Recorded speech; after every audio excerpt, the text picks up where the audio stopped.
नमस्कार, जनधारा छत्तीसगढ़ में आप सभी का स्वागत है। मैं हूं नवरत्न पारेशर। चलिए बढ़ते हैं प्रदेश भर की खबरों की ओर।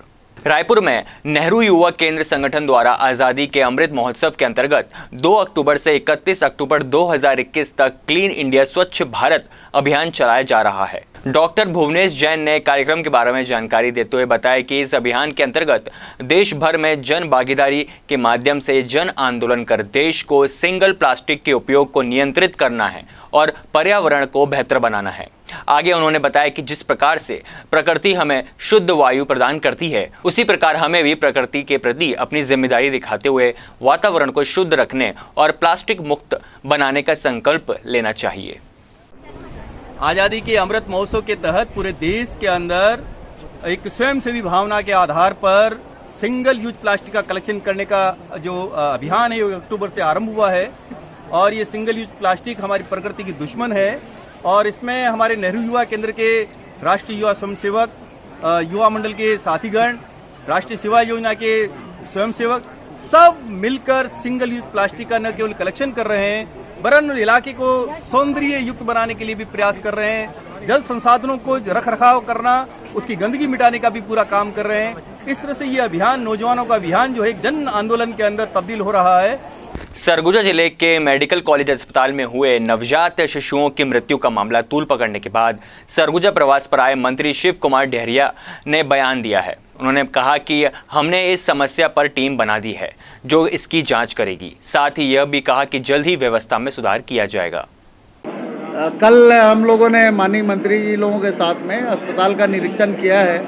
अस्पताल में व्यवस्थाएं तो ठीक है, लेकिन कुछ व्यवस्थाएं जो होगी उसके लिए हमारे स्वास्थ्य मंत्री जी ने डीएमई के नेतृत्व में एक टीम गठित की है और उनके रिपोर्ट आने के बाद और व्यवस्थाओं में कुछ सुधार करना है तो वो सुधार करेंगे।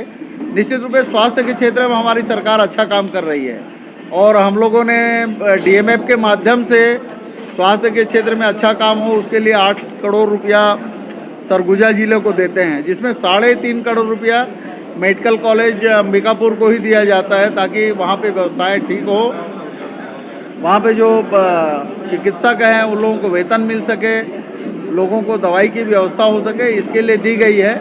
और कभी कभी कुछ अव्यवस्थाएं हो जाती है तो उसका निराकरण का प्रयास किया जाता है और आगे इस तरह की घटनाएं ना हो उसके लिए निर्देश अधिकारियों को दिए गए हैं कि आने वाले समय में उसमें सुधार किया जाए। धन्यवाद। छत्तीसगढ़ में विधानसभा चुनाव को अभी भी करीब 2 साल का समय बचा हुआ है, लेकिन अभी से ही प्रदेश में राजनीतिक उठापटक नजर आने लगी है।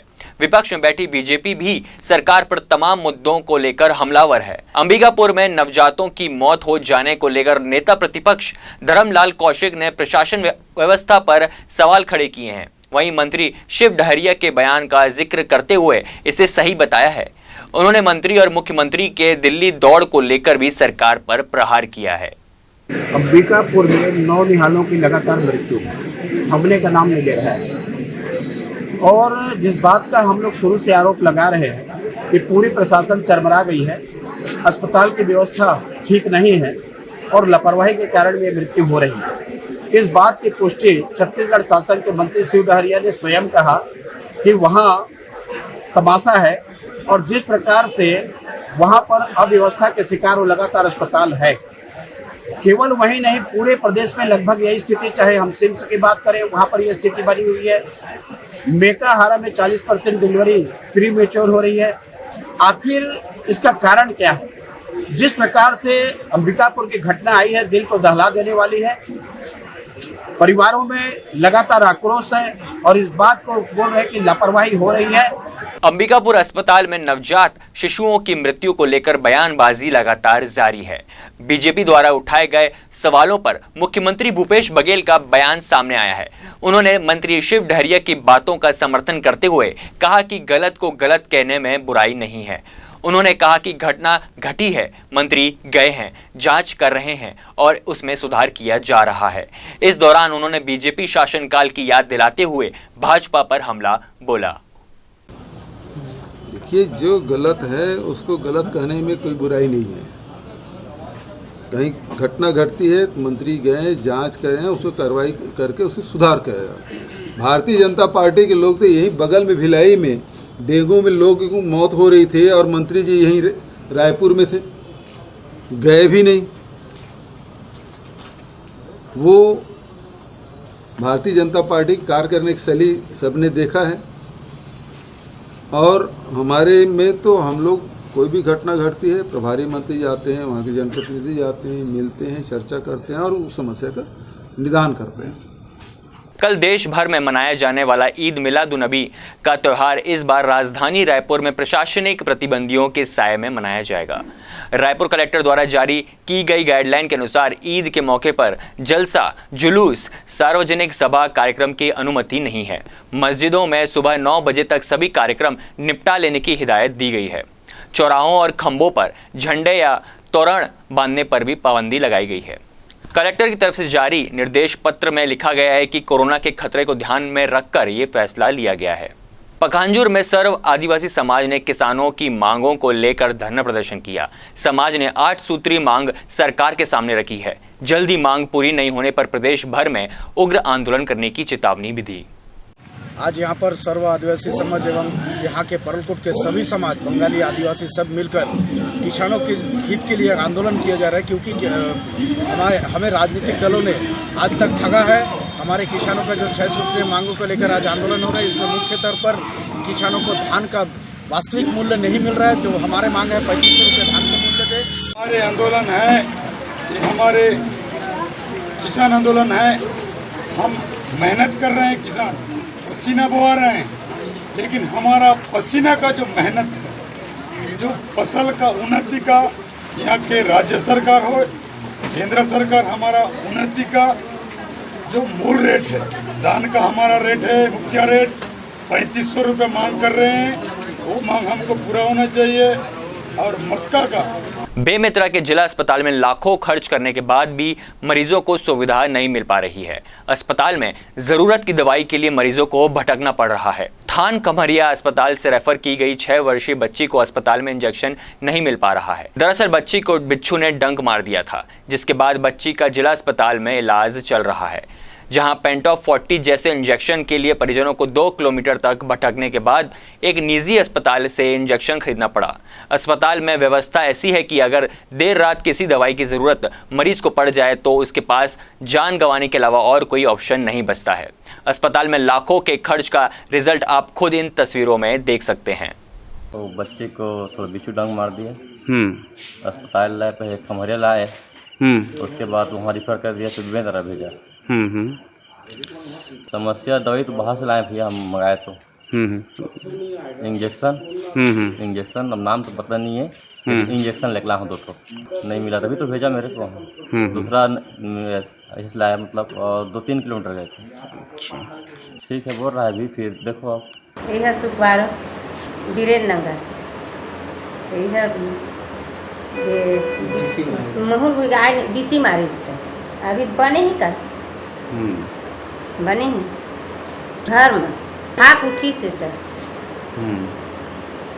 हमारे यहाँ दवाइयाँ उपलब्ध हैं, इसकी जानकारी इसके लिए मैं पता लगाती हूँ, जांच करवा लेती हूँ। अगर ऐसा कोई बात है तो आप उसको निराकरण तुरंत कराएं। रायपुर एकात्म परिसर में बीजेपी के वरिष्ठ नेता शिवरत्न शर्मा ने प्रेस कॉन्फ्रेंस कर सरकार को घेरा है। पत्थलगांव और कवर्धा में हुई घटना की न्यायिक जांच और पत्थलगांव में घायलों को 50-50 लाख रुपए और मृतक परिवार को 1 करोड़ की राहत राशि देने की सरकार से मांग की है। देखिए, कवर्धा और पत्थलगांव दोनों घटना की न्यायिक जांच होनी चाहिए। पत्थलगांव की घटना में मृत परिवार को कम से कम 1 करोड़ रुपए की क्षतिपूर्ति मिले, घायलों को 50 लाख रुपए की राहत राशि दी जाए। और उसके अतिरिक्त सबसे महत्वपूर्ण बात यह है कि गाड़ी बैरियर कैसे क्रॉस कर गई, बैरियर में वो गाड़ी रोकी क्यों नहीं गई। अब तक बैरियर में कहीं कोई तस्कर नहीं पकड़ा गया है, वो कहीं न कहीं बैरियर क्रॉस करने के 100-200 किलोमीटर के बाद पकड़ा गया है। तो बैरियर में क्यों लगाया गया है, बैरियर पे ये क्यों असफल हुए हैं, इसकी जांच करने की आवश्यकता है। मुख्यमंत्री भूपेश बघेल का जशपुर की घटना पर बड़ा बयान सामने आया है। उन्होंने कहा कि जशपुर की घटना अगर साजिश के तहत हुई है तो जांच में सच सामने आ जाएगा। लखीमपुर में तो आरोपियों को बचाने की कोशिश हुई है, जबकि जशपुर की घटना में आरोपियों को तुरंत पकड़ लिया गया है। जशपुर की घटना से संबंध दोषी अधिकारियों पर कार्रवाई भी की गई है। दुर्घटना से जुड़ी कार में गांजा पकड़ाया जो कि उड़ीसा से आ रहा था। तस्कर मध्य प्रदेश के हैं। पकड़े गए तस्कर किस रैकेट से जुड़े हैं, इसका जवाब मध्य प्रदेश सरकार को देना चाहिए। देखिए, घटना तो बहुत बड़ी हुई है, इसमें कोई शक नहीं, लेकिन यदि साजिश हुई है तो जांच में सब सामने आएगा। दोनों घटना में आप देखेंगे कि वहाँ आरोपियों को बचाने की कोशिश हो रही थी, यहाँ तत्काल पकड़ लिया गया और जो दोषी अधिकारी हैं उनके खिलाफ कार्रवाई कर दी गई और साथ ही अब जांच चल रही है, तो जांच में जो तथ्य सामने आएंगे उसके आधार पर कार्रवाई होगी। छत्तीसगढ़ सरकार के मंत्रियों से सीधे मुलाकात हो सके, इसके लिए एक बार फिर मिलिए मंत्री से कार्यक्रम की शुरुआत की गई है। कोरोना काल में कुछ समय के लिए यह कार्यक्रम बंद जरूर हो गया था, लेकिन अब फिर से रायपुर स्थित राजीव भवन में मंत्रियों का दरबार लगना शुरू हो गया है। आज शिक्षा मंत्री प्रेमसाय सिंह टेकाम ने मंत्री से मिलिए कार्यक्रम के तहत यहां पहुंचे लोगों की समस्या सुनी। इस दौरान कांग्रेस पदाधिकारियों, कार्यकर्ताओं और जनसामान्य से मिलकर उनकी समस्याओं का निराकरण भी उन्होंने किया। रायपुर रेलवे स्टेशन में ट्रेन के नीचे आ जाने से एक व्यक्ति की मौत हो गई। हादसे की सूचना के बाद मौके पर पहुंची जीआरपी पुलिस ने शव को पोस्टमार्टम के लिए भेज दिया। मृतक का नाम सुशील कुमार ओझा है, जो जिंदल स्टील प्लांट में कर्मचारी था। बताया जा रहा है कि मृतक रायगढ़ से जन शताब्दी एक्सप्रेस में सवार होकर चेकअप कराने रायपुर आ रहा था। तभी प्लेटफॉर्म नंबर 2 पर ट्रेन से उतरते समय वह ट्रेन के नीचे आ गया। जीआरपी पुलिस ने मृतक के परिजनों को हादसे की सूचना दे दी है। प्रदेश की राजधानी रायपुर में बढ़ते अपराध पर लगाम नहीं लग पा रहा है। यह हम नहीं बल्कि अपराध के आंकड़े और घटनाएं कह रही हैं। बीते 4 दिनों में 2 हत्या की घटना, 5 चाकूबाजी की और चोरी की घटनाएं इसका प्रमाण हैं।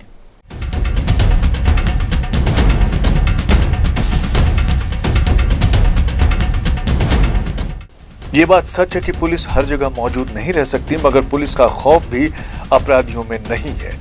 राजधानी रायपुर पूरे प्रदेश में हर मामले में बेहतर है।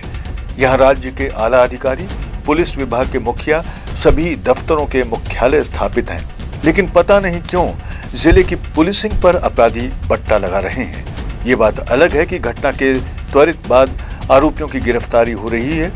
चोरी के मामलों में आरोपियों को पकड़ने में सफलता मिल रही है, वहीं हत्यारों को जेल की सलाखों के पीछे भेजा जा रहा है, मगर बढ़ते अपराधों पर अंकुश नहीं लग पा रहा है। आइए आपको ग्राफिक्स के जरिए बताते हैं हाल ही में रायपुर में हुई प्रमुख आपराधिक घटनाओं के बारे में। विधानसभा थाना क्षेत्र में गार्ड की निर्मम हत्या, आरोपी गिरफ्तार। मामूली विवाद के चलते खमतराई में युवक की हत्या। टिकरापारा थाना क्षेत्र में चाकूबाजी, जुआ खेलने पर युवक ने मना किया तो 2 लोगों ने मारा चाकू, दोनों आरोपी फरार। सरस्वती नगर थाना क्षेत्र में चाकूबाजी, युवक गंभीर रूप से घायल, 2 आरोपी गिरफ्तार। खरोरा थाना क्षेत्र के कटिया गांव में वृद्ध महिला से लूट, आरोपी फरार। राखी थाना क्षेत्र के नया रायपुर में डिप्टी डायरेक्टर के घर 60,000 की चोरी, चोर की तलाश जारी। वहीं इधर बढ़ते अपराधों के बीच पुलिस सभी मामलों में आरोपियों की तुरंत गिरफ्तारी का दावा कर रही है। एसपी प्रशांत अग्रवाल का कहना है कि पिछले 1 महीने में 50 चाकूबाजों को हमने जेल भेजा है। जो घटनाएं घटित हुई हैं उन सभी में आरोपियों की गिरफ्तारी हुई है। घटनाओं में त्वरित एक्शन लेकर हमने कार्रवाई की है। त्योहारों में जरूर 2-3 घटनाएं हुई हैं, लेकिन ओवरऑल इनमें कमी आई है। पिछले 1 महीने में 50 से अधिक चाकूबाजों को जेल भेजा गया। आम साठ की कार्रवाई हम लोगों ने करी है और उसके अलावा जो भी घटनाएं कुछ घटित हुई हैं उसमें सभी में 100% केसेस में अरेस्टिंग तत्काल सेम डे या अगले दिन तक हम लोगों ने करी है।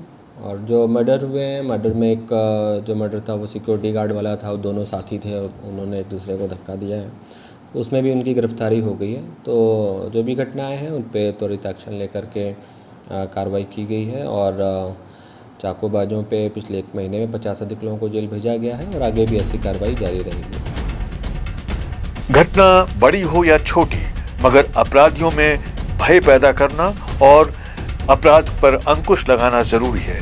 इस तरह अपराध का ग्राफ यदि बढ़ता गया तो वो दिन दूर नहीं जब कानून व्यवस्था से लोगों का विश्वास उठ जाएगा।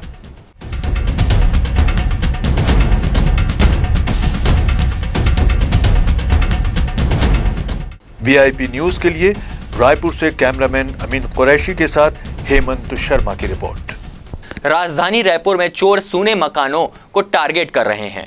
इसी कड़ी में खमतराई स्थित एक सूने मकान में चोरी की वारदात को अंजाम दिया गया है। ताला तोड़कर घर में घुसे अज्ञात चोर 1.5 लाख रुपए के सोने चांदी के जेवरात लेकर फरार हो गए। घटना के वक्त घर के सदस्य किसी काम से बाहर गए हुए थे। मामले में पुलिस ने केस दर्ज कर कुछ संदेहियों की पहचान कर ली है। खमतराई में चोरी की घटना हुई है। ये 9 तारीख की घटना है। परिवार दिन में कहीं पे बाहर गया था। जब वापस आके देखा तो उसके घर का ताला टूटा हुआ था और लगभग 1.5 लाख रुपए मसरूका का सोने चांदी का सामान और कुछ अन्य सामान उसमें चोरी गए हैं। अपराध कायम कर लिया गया है खमतराई थाने में। इसमें कुछ जानकारियाँ भी हमको मिली है और जल्दी आरोपियों को गिरफ्तार कर लिया जाएगा। हाँ, नहीं, अभी बाहरी गिरोह की बात अभी सामने नहीं आई है। कुछ जो भी चोरियाँ हुई है उसमें कुछ में अधिकांश में मामले बरामद कर लिए गए हैं और इसमें भी हम पता तलाश के लिए लगे हैं।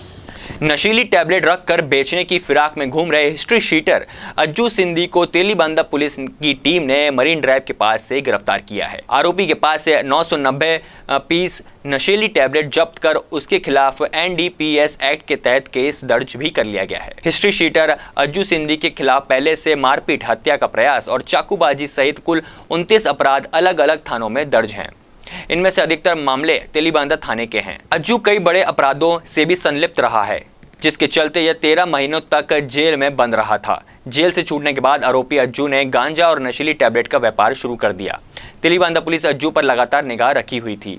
इसी कड़ी में पुलिस को मुखबिर के माध्यम से सूचना मिली कि अज्जू अपने पास नशीली टैबलेट रखकर ग्राहक की तलाश कर रहा है, जिसके बाद मौके पर जाकर उसे गिरफ्तार किया गया।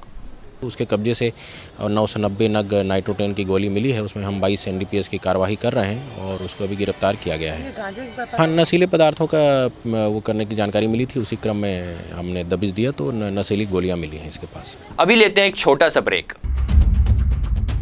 स्वागत है आपका 2021 के भव्य राष्ट्रीय आदिवासी नृत्य महोत्सव में। अब छत्तीसगढ़ की माटी में फिर से फैलेगी आदिवासी कला एवं संस्कृति की खुशबू। पारंपरिक वाद्य यंत्रों की धुन में झूमने को हो जाइए तैयार, क्योंकि भारत के विभिन्न प्रांतों और विश्व की विभिन्न मूल सभ्यताओं को संजोकर रखने वाले कलाकारों की बेहतरीन प्रस्तुति फिर से आपके मन मस्तिष्क को करेगी रोमांचित। छत्तीसगढ़ सरकार की मेजबानी में राजधानी रायपुर में 28 अक्टूबर 2021 से 30 अक्टूबर 2021 तक होगा भव्य राष्ट्रीय आदिवासी नृत्य समारोह।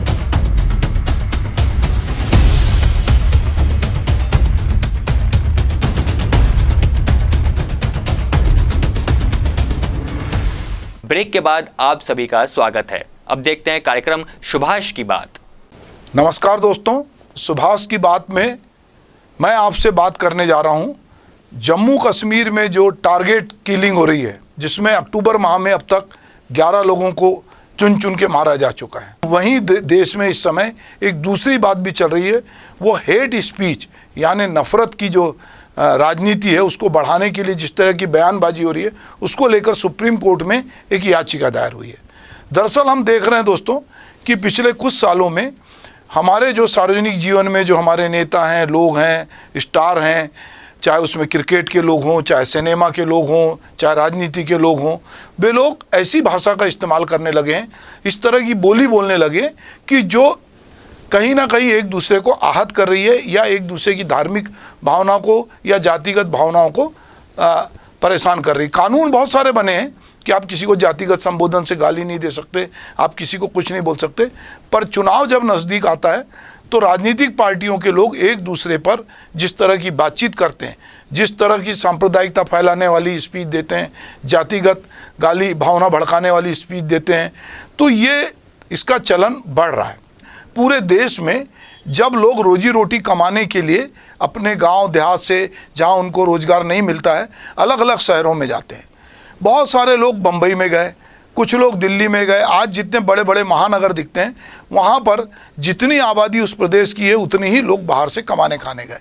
पर वहाँ के जो स्थानीय नेता हैं या स्थानीय कुछ तत्व हैं, वो रोज़गार के नाम पर या स्थानीय अस्मिता के नाम पर वो लोगों के बीच इस तरह की भावना भरते हैं कि कभी हम देखते हैं कि बम्बई में भैया भगाओ आंदोलन चलता है और बिहार और यूपी के लोगों को भगाने की कोशिश जारी होती है, कभी उड़ीसा में मारवाड़ी भगाव होता है, कभी असम में कोई एक नया आंदोलन चलता है, तो तरह तरह के आंदोलन चलते हैं। अब ये जो कुछ हो रहा है कश्मीर में, एक नए तरह की आतंकवादियों द्वारा एक नए तरह का षड्यंत्र है, क्योंकि देश वो जानते हैं कि देश बटा हुआ है। हमारे देश में कोई भी आतंकवादी या कोई भी उग्रवादी या कोई बदमाश कोई घटना करता है तो हम उसको इस तरह से नहीं देखते कि एक मनुष्य द्वारा की गई घटना है, उसको हम जाति संप्रदाय उसमें बांटकर उसको अलग अलग चश्मे से देखते हैं। और इस पूरे खेल में हमको मीडिया जो है वो एक अहम रोल प्ले करते दिखता है, क्योंकि वो इस तरह की हेट स्पीच को या हमारे बीच में जो विभेद पैदा करे, हमारे बीच में जो अंतर पैदा करे, उन चीज़ों को लोगों के बीच में ज़्यादा लाता है। और सोशल मीडिया के आने के बाद इसमें आग में घी का काम हुआ है। देश में कहीं भी कुछ होता है तो बहुत सारे लोग सुबह से इस काम में लग जाते हैं और वो इस तरह की बातचीत करते हैं कि कहीं ना कहीं वो लोगों की भावनाओं को आहत करता है। तो इस देश में धीरे धीरे लोगों ने नफ़रत की राजनीति बढ़ाने की कोशिश की है, क्योंकि उनको लगता है कि इससे किसी एक वर्ग में भय आता है। वो ऐतिहासिक चीज़ें सामने लाते हैं, वो पुरातात्विक चीज़ें सामने लाते हैं, ऐसी बहुत सारी चीज़ें आधी अधूरी सामने लाते हैं कि लोग एक दूसरे से नफ़रत करें। इस समय हम देख रहे हैं कि जम्मू कश्मीर में जो आतंकवादी संगठन है वो ऐसे लोगों को निशाना बना रहे हैं जो दूसरे प्रदेशों से कश्मीर कमाने खाने के लिए आए हैं। और इसका असर ये हो रहा है कि जो कश्मीर में भी कुछ कश्मीरी लोग रह गए थे, कश्मीरी पंडित या और बाकी लोग, उनको भी कुछ लोगों को चुन चुन कर इन्होंने मारा है। वो लोग कौन है मारने वाले? सरकार इससे कैसे निपटेगी? ये सरकार के सामने बड़ी चुनौती है, क्योंकि ऐसे लोग पहचान में नहीं आ रहे हैं, पर वो उनको जानते हैं, वो उनकी जातिगत अस्मिता को जानते हैं, उनकी पहचान को जानते हैं, वो कहाँ से आए हैं। बिहार के आज 2 लोग मारे गए हैं, तो बिहार में ये बात हो रही है कि बिहार में ही रोजगार के अवसर क्यों नहीं रहे, कि उनको बाहर क्यों जाना पड़ा। सवाल बहुत सारे लोग इस तरह का कर रहे हैं, पर हम देखते हैं कि हम एक देश हैं, हम कहीं पर भी, हमारा संविधान हमको इस बात की इजाज़त देता है कि हम कहीं पर भी जाके अपने रोजगार के अवसर तलाश सकते हैं, हम कहीं पर भी बच सकते हैं। अभी हाल ही में हमने देखा कि नोबेल पुरस्कार से सम्मानित पत्रकार मारिया रेसा ने सोशल मीडिया पर जिस तरह की पोस्ट आती है, खास करके फेसबुक पे, उसको लेकर उन्होंने लगातार उसकी पॉलिसी को, उस पे होने वाले झूठ के कारोबार को लेकर उन्होंने लगातार बात की कि मीडिया का किस तरह से गलत इस्तेमाल हो रहा है। और हमारे देश में खास करके जन सुरक्षा और लोकतंत्र के लिए जो मीडिया का इस्तेमाल गलत तरीके से हो रहा है, अभी हम इस घटना में भी देख रहे हैं लगातार जो हमारे यहाँ हो रहा है, तो उसमें भी मीडिया का इस्तेमाल हुआ और उन्होंने लगातार इसके लिए संघर्ष किया। उन्होंने 2011 से फेसबुक पेज की शुरुआत की थी, तो उन्होंने लगातार जो गलत चीज़ें इस पर डाली जा रही थी, उन्होंने इसके बारे में जो फेसबुक के संस्थापक हैं जुगरबर्ग, उनको तक के बताया। पर और उन्होंने बोला कि 97% जो चीज़ें हैं उसका गलत उपयोग हो रहा है, पर उनकी शिकायतों को उस तरह नहीं सुना गया। उनको उल्टे उनकी पोस्ट के जरिए डाल के उनकी बदनामी की गई, उनके ऊपर कर चोरी से लेकर मानहानि तक के आरोप लगे, उनको जेल में भी बंद किया। पर उनके काम को उनके देश ने समझा बाद में, और समझने के बाद आज उनके साहस और उनके जज्बे को सलाम करते हुए उनको शांति के क्षेत्र में नोबेल पुरस्कार से सम्मानित किया गया। हमारे देश में भी यही हो रहा है और इससे बड़े पैमाने पर हो रहा है, क्योंकि हमारी आबादी बहुत बड़ी है। हमारे देश में हम बहुत नाजुक रिश्तों में बंधे हुए हैं, हमारे जो आपसी रिश्ते हैं वो थोड़े नाजुक हैं, और लोग जानते हैं कि हम विभाजन की त्रासदी की बात करें, हिंदू मुस्लिम दंगे की बात करें, तो हमारे देश में ये चीज़ें फैलाना बहुत आसान है।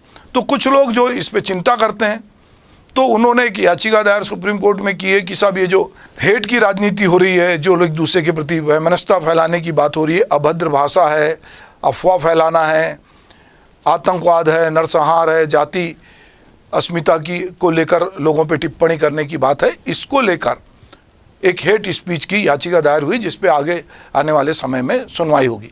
पिछले दिनों सरकार ने सोशल मीडिया पे कुछ लगाम कसने की कोशिश की, पर बावजूद इसके उसमें कोई चेंज नहीं आया है।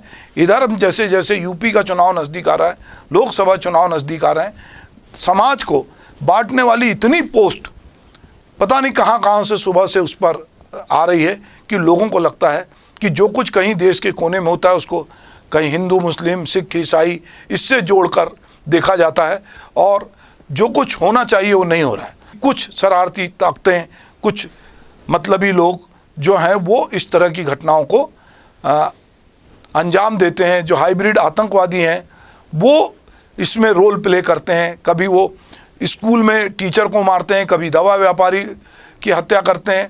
वो एक पूरा उनका जो काम करने का तरीका है, वो जानते हैं कि हमारी इस तरह की हरकत से पूरे देश में क्या असर होगा। पर हम अगर उनके झांसे में आ रहे हैं या वो जो चाहते हैं हम वैसा कर रहे हैं, तो निश्चित रूप से कहीं ना कहीं हम फिर वही गलती कर रहे हैं कि जो बंटमार हैं, जो हमको आपस में बांटना चाहते हैं, वो जो साजिश कर रहे हैं, हम उनकी साजिश में फंस रहे हैं।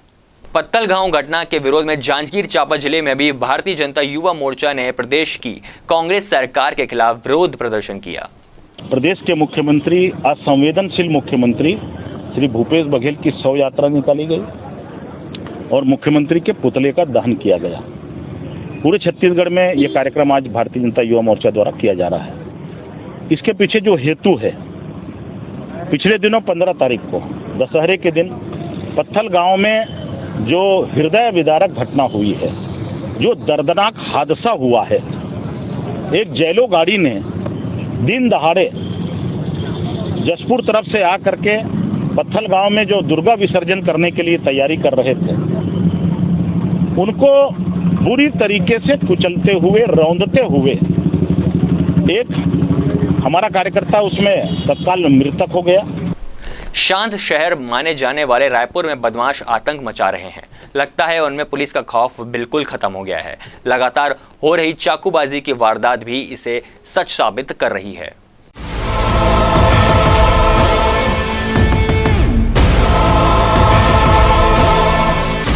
टिकरापारा में जुआ खेलने से मना करने पर हेमराज बंजारे नाम के युवक को 2 बदमाशों ने चाकू मार दिया। जानकारी के मुताबिक पीड़ित हेमराज बंजारे अपने साथी के साथ कमल विहार गया हुआ था। वापस आते समय वहीं पर कुछ लोग जुआ खेल रहे थे। हेमराज ने उन लोगों को जुआ खेलने से मना किया। इतने में आरोपी हैदर और गोलू ने तू मना करने वाला कौन है कहकर हत्या करने की नीयत से चाकू से हेमराज की जांघ पर वार कर उसे घायल कर दिया। मामले में टिकरापारा पुलिस हत्या के प्रयास का केस दर्ज कर आरोपियों की तलाश कर रही है।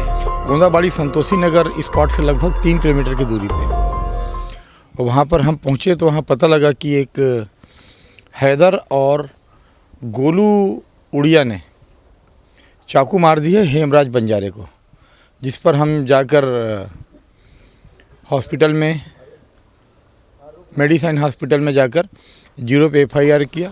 मामला धारा 307-34 के तहत पंजीबद्ध किए हैं।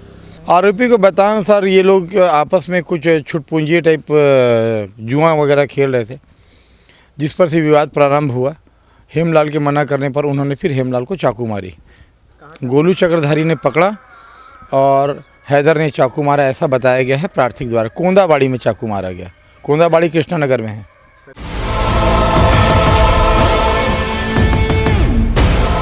वहीं सरस्वती नगर के कोटा इलाके में भी चाकूबाजी की वारदात हुई है।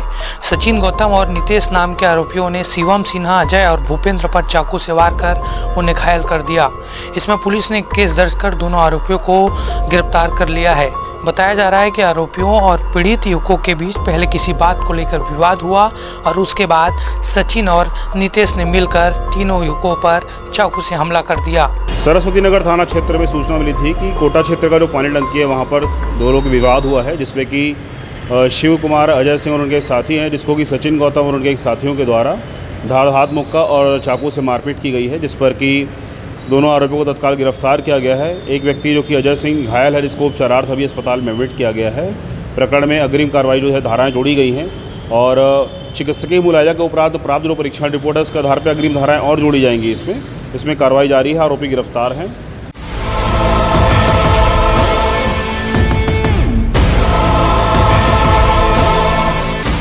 इस बुलेटिन में फिलहाल इतना ही। VIP न्यूज़ की खबरें विस्तार से देखने के लिए लॉग ऑन कीजिए हमारी वेबसाइट www.jandhara24.com पर और सब्सक्राइब कीजिए हमारे YouTube चैनल जनधारा 24।